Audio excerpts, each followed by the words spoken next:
Global బెతేనియా Calvary ministry తరపున ఈ వారం యొక్క చివరి దినంలో మరొకసారి మీ అందరితో కూడా కలుసుకుని దేవుని యొక్క పరిశుద్ధమైన మాటలు ధ్యానించడానికి దేవుడు నాకు ఇచ్చిన మధురమైన అవకాశాన్ని బట్టి నేను దేవునికి ప్రత్యేకమైనటువంటి వందనాలు తెలియజేసుకుంటూ ఉన్నాను. ఈరోజు కూడా పరిశుద్ధమైన వేద గ్రంథంలో నుండి మరొక చక్కటి మాటను చదువుకుందాం. కీర్తన గ్రంథము 61వ అధ్యాయము 1వ వచనాన్ని నేను చదువుతున్నాను. దయచేసి గమనించండి. దావీదు కీర్తన భాగము 61వ అధ్యాయము మొట్టమొదటి వచనము. దేవా, నా మొర ఆలకింపుము, నా ప్రార్థనకు చెవియొగ్గుము. దేవునికి స్తోత్రం. ప్రియమైనటువంటి వాళ్ళారా, దావీదు కుమారుడైనటువంటి అబ్షలోము తనకు వ్యతిరేకంగా తిరుగుబాటు చేసినప్పుడు తన ప్రాణాన్ని కాపాడుకోవడానికి దావీదు యెరూషలేములో నుండి పారిపోవాల్సి వచ్చింది. ఆ అనుభవం తర్వాత దావీదు గారు రాసినటువంటి కీర్తన భాగం ఇది. దేవా, నా మొర ఆలకింపుము, నా ప్రార్థనకు చెవియొగ్గుము, నా ప్రాణము తల్లడిల్లుగా బోధియంతముల నుండి నీకు మొరపెట్టుచున్నాను అంటున్నాడు.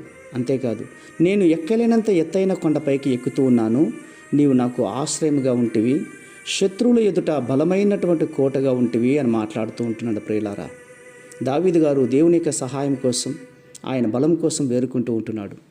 ఈ మాటలు రాసేటప్పుడు బహుశా ఆయన ఒక గుహలోనో అరణ్యములోనో ఒక సురక్షితమైనటువంటి ప్రాంతంలో ఉండి ఉంటాడు అని నేను అనుకుంటున్నాను.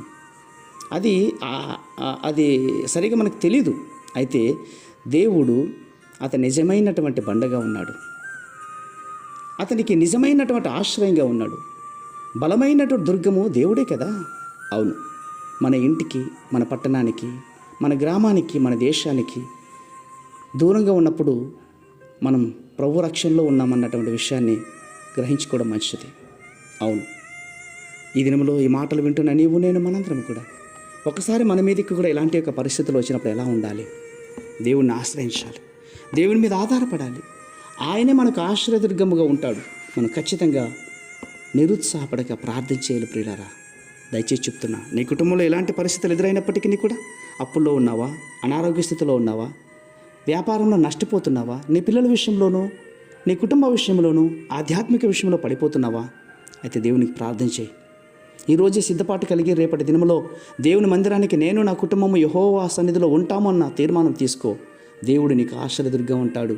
ఖచ్చితంగా నీ ప్రాణానికి, నీ కుటుంబానికి, నీ ఆత్మీయ జీవితానికి ఆయనే తోడుగా ఉండి బహుక్షేమకరమైన జీవితాన్ని నడిపిస్తాడు. పరిశుద్ధమైన మా ప్రియ పరలోకపు తండ్రి, ఈ మాటలు వింటున్న బిడ్డలందరినీ కూడా ప్రభువా మీరు దీవించండి, ఆస్వాదించండి.